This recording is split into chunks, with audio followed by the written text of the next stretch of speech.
Nous sommes en compagnie de monsieur Jacques Daillez qui nous présente son véhicule, une Delahaye de 1947. Effectivement, c'est une Delahaye modèle 135M de 1947 qui a été carrossée par Figoni et Falacci selon un dessin qui est né à la suite du salon de 1936. Donc vous l'avez acquis en 2007. Voilà, moi je l'ai acquis en 2007 dans un état plus que rudimentaire. Il manquait énormément de choses, notamment la carrosserie, qui a nécessité une complète reconstruction. Ce sont les ateliers Tessier à Chambray-les-Tours qui l'ont réalisé et ça a duré 5 ans. 5 ans de restauration. Oui. Alors on va s'approcher du moteur. Donc sur le moteur, qu'est-ce qui a été fait?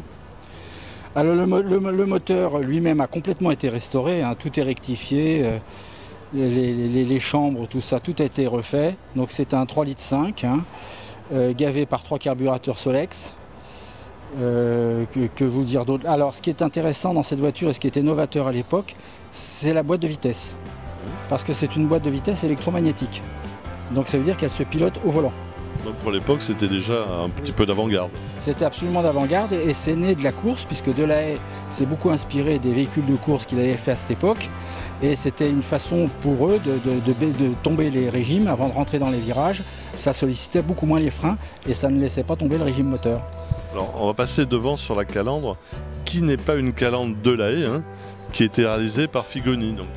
Oui, c'est un véhicule qui a été racheté par Figoni en 19 après-guerre, donc de façon à pouvoir relancer l'industrie française sous l'impulsion du plan Ponce. Donc Figoni a racheté cette Delahaye en son propre nom dans le but de la vendre. C'est la raison pour laquelle il s'est permis non pas de mettre une calandre Delahaye, mais une calandre Figoni. Oui, qui est relativement original pour l'époque. Oui, qui est original pour l'épaule et qu'elle partage d'ailleurs un peu cette forme avec les Talbot qu'il a conçus aussi à ce moment-là. Ouais, c'est un faux air de Talbot. Oui, absolument, c'est un faux air de Talbot, mais parce que les Talbot ont été aussi faites par Figoni. Donc c'était surtout pour vous un travail de recherche, de plan, de maquette pour arriver à cette ligne justement, pour retrouver cette ligne vu que c'était un exemplaire unique.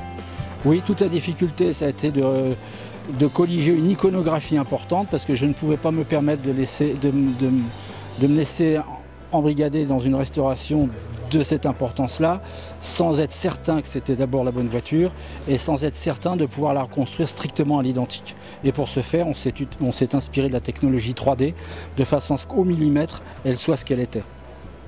Donc c'est un véhicule qui a toute une histoire parce qu'il a participé à énormément de concours d'élégance, notamment une Miss France. On était en quelle année ? Alors la Miss France, nous étions le 25 juillet 1947, il s'agissait de Juliette Figueras, qui a été Miss Paris en 1947, Miss Europe en 1948 et Miss France en 1949. Ce qui a permis d'ailleurs de vendre la voiture. Et la voiture après est descendue à Biarritz, où elle était acquise par le maire de Bayonne de l'époque. Puis après, de garage en garage, un des derniers propriétaires était Henri Girard, dit Georges Arnaud, auteur de Salaire de la peur.